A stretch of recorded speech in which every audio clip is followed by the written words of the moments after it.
মিশিগানের Warren athletic ক্লাবে জমকালো আয়োজনে অনুষ্ঠিত হলো 2 দিনব্যাপী American diversity badminton tournament. America ও কানাডার বিভিন্ন প্রান্ত থেকে প্রায় 100টি দল অংশ নেয় এই প্রতিযোগিতায়। আন্তর্জাতিক র্যাঙ্কধারী খেলোয়াড়দের উপস্থিতি আর দর্শকদের উচ্ছ্বাসে পুরো আয়োজন পরিণত হয় বৈচিত্র্য ও ক্রীড়া প্রেমের এক মিলন মেলায়। বিস্তারিত দেখুন এলিস চৌধুরীর রিপোর্টে। মিশিগানের ওয়ারেন অ্যাথলেটিক ক্লাব যেন পরিণত হয়েছিল ব্যাডমিন্টন প্রেমীদের মিলন মেলায়। উৎসবমুখর পরিবেশে 2 দিনব্যাপী অনুষ্ঠিত হয়েছে আমেরিকান ডাইভার্সিটি ব্যাডমিন্টন টুর্নামেন্ট। শনি ও রোববার আয়োজিত এই টুর্নামেন্টে আমেরিকা ও কানাডার বিভিন্ন প্রান্ত থেকে প্রায় 100টি দল অংশ নেয়। আয়োজকদের দাবি, এটি ক্লাবটির ইতিহাসে সবচেয়ে বড় ব্যাডমিন্টন আসর।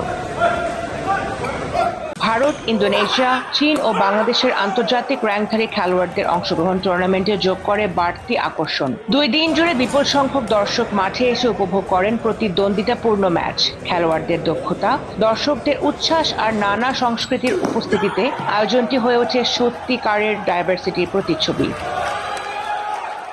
প্রিমিয়ার ডিভিশনে চ্যাম্পিয়ন হয় ব্যবসায়ী তাইফ ও রিয়েলটর শাহিনের টিমের হয়ে কানাডা থেকে অংশ নেয়া হায়ারিং খেলোয়াড় যশ ও হোসওয়ে জুটি। ফাইনালে তারা নাহিদ ও গাউসের টিমের খেলোয়াড় নাথান ও ক্ল্যারেন্স জুটিকে হারিয়ে শিরোপা নিশ্চিত করেন।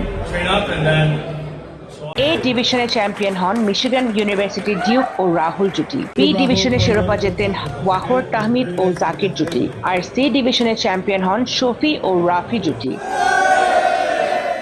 টুর্নামেন্ট শেষে বিজয়ীদের হাতে পুরস্কার তুলে দেন আয়োজক আমেরিকান রিয়েলটার্স এর ব্রোকার শোয়েব চৌধুরী সহ স্পন্সরকারীরা। পুরস্কার বিতরণ অনুষ্ঠান সঞ্চালনা করেন শাহেল হুদা। এই আয়োজনের পৃষ্ঠপোষকতায় ছিল American realtors, G rent, A to Z pharmacy এবং আল বারাকা সুপারমার্কেট।